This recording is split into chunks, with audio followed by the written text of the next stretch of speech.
Hello everyone, today a short video on the most important monuments in the city of Florence. Laurentian Library. Commissioned by the Pope Clement VII from the famous artist Michelangelo, the Laurentian Library is accessible via the cloister on the left side of the Church of San Lorenzo. The building houses 10,000 manuscripts, including works by Virgil and Petrarch. The vestibule, designed by Michelangelo and left unfinished until the 20th century, is comparable to a monumental sculpture with beautiful stairs. Inside, there is a magnificent reading room with almost 100 wooden benches and wonderful stained glass windows made by Flemish craftsmen. To the side of the long library is a discreet rotunda with a boxed dome. The Portico degli Innocenti, designed by Brunelleschi, is a large square surrounded by a loggia, originally intended to house abandoned children in the middle of the 15th century. It was the first orphanage in Europe. In the center is the statue of Ferdinand I de' Medici. Adjacent to the square is the Basilica of Santa Maria dell'Annunziata, the work of Michelozzo. The entrance is preceded by a cloister covered by a wrought iron glass roof containing 15th-16th century murals depicting passages from the Bible.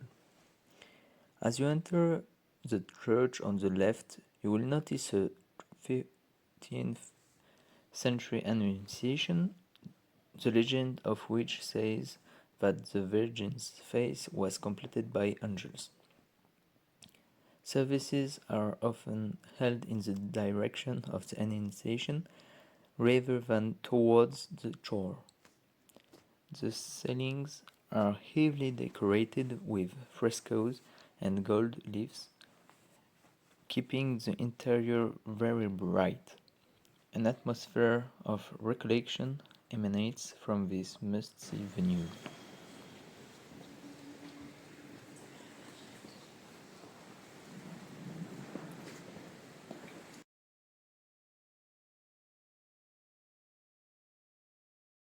The Pitti Palace, with a massive embossed facade over 200 meters wide, dominating a vast elevated square, the Pitti Palace is one of Florence's most impressive monuments. Construction began in 1458 to designs by Brunelleschi for the banker Pitti. After its occupant was wiped out by rebels, the palace fell into the hands of Cosimo de' Medici, who had a passage built to avoid the streets linking the Palazzo Vecchio, where the famous Uffizi Gallery is located, to the Pitti Palace via the Ponte Vecchio and in front of the church of Santa Felicia. Inside, several art galleries house work collected by the Medici family. An inner courtyard with a fountain in an artificial grotto decorated with murals leads from the palace to the gardens. The Boboli Gardens are set on a hill with a pavilion at the top, a flower garden overlooking the Chianti Hills, and an observatory. Admittedly, these are not French-style gardens, but at the end of the walk, the view over the city rewards the tough climb. Michelangelo's Belvedere. Ideal for a panoramic view of the entire city, you have to cross the Arno, get away from the other tourist sites and climb dozens of steps to reach this esplanade. In the center of the square is a memorial to Michelangelo. Behind it is a loggia where Michelangelo's sculptures were supposed to be displayed, but this never happened. I hope you enjoyed the video. Thank you for watching and listening. Bye.